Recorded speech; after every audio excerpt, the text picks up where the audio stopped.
Market Movers pekan pertama bulan Juni 2020. Fokus pekan ini tampaknya akan tertuju kepada eskalasi ketegangan hubungan antara Amerika Serikat dan Tiongkok yang bisa memberikan sentimen negatif ke aset berisiko. Fokus lainnya adalah keputusan moneter terbaru dari beberapa bank sentral seperti Bank Sentral Australia, Bank Sentral Kanada, dan Bank Sentral Eropa. Pasar juga akan menantikan data non-farm payrolls dari Amerika Serikat. Sementara untuk harga minyak mentah WTI, pasar juga akan menantikan kelanjutan perkembangan pemangkasan produksi OPEC+. Senin, 1 Juni. Pagi hari, Jepang akan merilis data indeks aktivitas manufaktur mereka untuk bulan Mei. Bila data dirilis lebih rendah dari estimasi, maka mata uang yen berpotensi melemah, USD JPY menguat. Selanjutnya, pukul 8:45 waktu Indonesia Barat, perhatian pasar akan tertuju ke data indeks aktivitas manufaktur Tiongkok yang dirilis oleh lembaga riset Markit.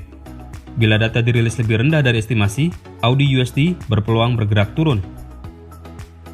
Sore hari, pukul 14:55 dan pukul 15 waktu Indonesia Barat, lembaga riset Markit juga akan merilis data indeks aktivitas manufaktur untuk Jerman dan zona Euro untuk bulan Mei. Data yang dibawa ekspektasi bisa menekan Euro/USD.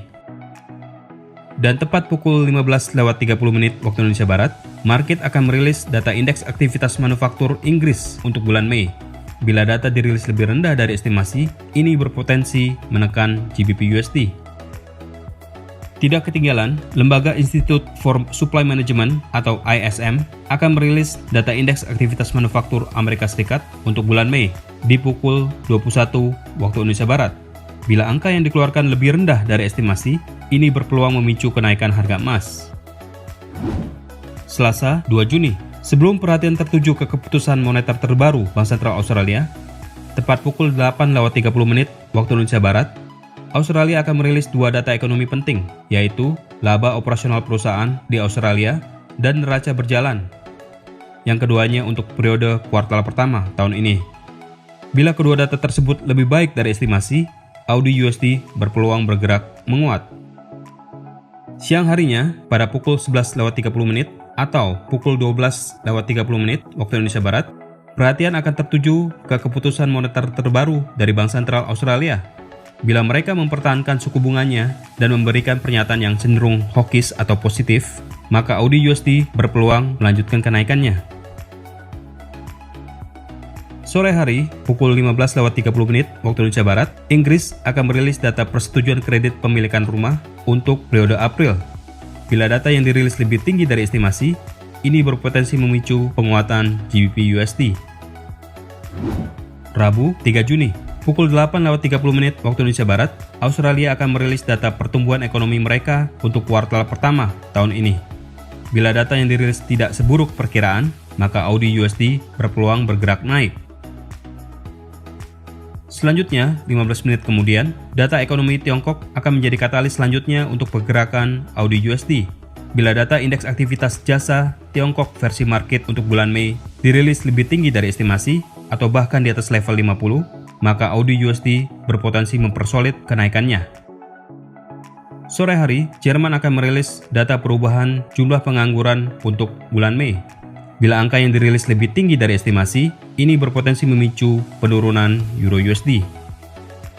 Selanjutnya, pukul 15:30 waktu Indonesia Barat, pasar akan menantikan perilisan data indeks aktivitas jasa Inggris dari Markit untuk periode Mei. Bila angkanya lebih rendah dari estimasi, ini berpotensi memicu penurunan GBP/USD. Malam harinya, tepat pukul 19:15 waktu Indonesia Barat, perusahaan Automatic Data Processing atau ADP akan merilis data tenaga kerja Amerika Serikat non-farm payrolls untuk bulan Mei. Bila angka yang dirilis lebih baik dari perkiraan, ini berpotensi memicu penguatan dolar Amerika Serikat dan membuat harga emas bergerak turun. Setelahnya, pukul 21 waktu Indonesia Barat, pasar akan mendapatkan data ekonomi penting dari Kanada dan Amerika Serikat. Bank Sentral Kanada, bila mereka memutuskan untuk menurunkan suku bunga acuan dan memberikan pernyataan yang dovish atau pesimis, maka USD CAD berpeluang bergerak naik. Sementara itu, dari Amerika Serikat, ISM akan merilis data indeks aktivitas non-manufaktur Amerika Serikat untuk periode Mei. Bila data dirilis lebih tinggi dari estimasi, maka dolar Amerika Serikat berpotensi mempertahankan penguatannya dan memicu pelemahan harga emas yang semakin dalam. Selanjutnya, seperti biasa, Energy Information Administration atau EIA akan merilis data cadangan minyak mentah mingguan Amerika Serikat. Bila angka yang dirilis lebih tinggi dari perkiraan, maka harga minyak mentah WTI berpotensi bergerak turun.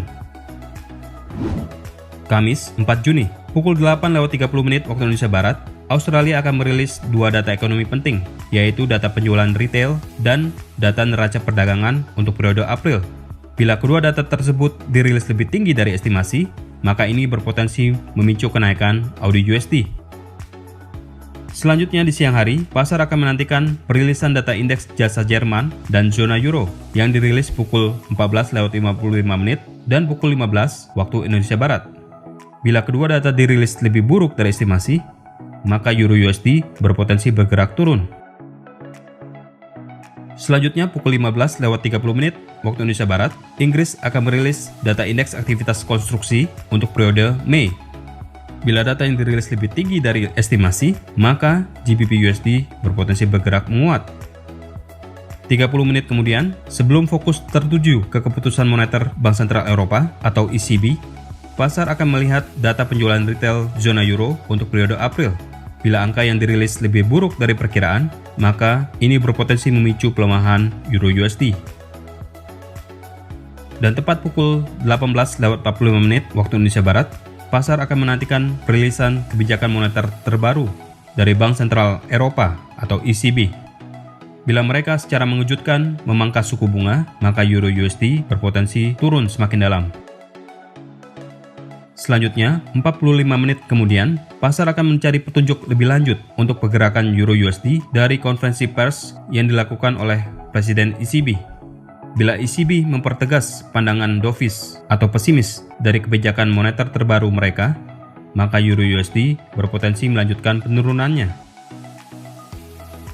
Di waktu yang sama, pasar juga akan menantikan perilisan data ekonomi dari Kanada dan Amerika Serikat. Dari Kanada akan dirilis data neraca perdagangan untuk bulan April. Bila angka yang dirilis lebih buruk dari perkiraan, maka USD CAD berpotensi bergerak naik karena dolar Kanada melemah.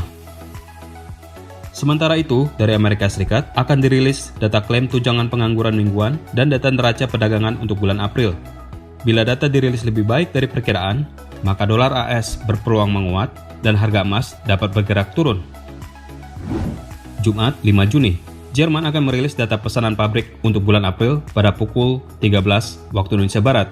Bila data dirilis lebih baik dari estimasi, ini berpeluang memicu penguatan Euro/USD. Selanjutnya, pasar akan melihat data indeks harga rumah di Inggris untuk bulan Mei yang dirilis oleh Halifax Bank of Scotland. Bila angka dirilis lebih buruk dari estimasi, ini berpotensi memicu penurunan GBP/USD. Malam hari, perhatian pasar akan tertuju ke data ekonomi Kanada dan Amerika Serikat yang akan menjadi data ekonomi penting terakhir di pekan ini. Data akan dirilis pukul 19.30 waktu Indonesia Barat. Kanada akan merilis data jumlah perubahan tenaga kerja dan tingkat pengangguran. Bila data dirilis lebih buruk dari estimasi, ini berpotensi memicu penguatan USD CAD karena dolar Kanada melemah. Di waktu yang sama, pemerintah Amerika Serikat akan merilis data tenaga kerja di luar sektor pertanian atau non-farm payrolls, data tingkat pengangguran, dan data upah rata-rata per jam. Bila ketiga data itu dirilis lebih baik dari estimasi, maka dolar Amerika Serikat berpotensi menguat dan ini memicu penurunan harga emas. Berikut adalah jadwal market movers yang lebih lengkap untuk Anda perhatikan agar Anda tidak kehilangan kesempatan.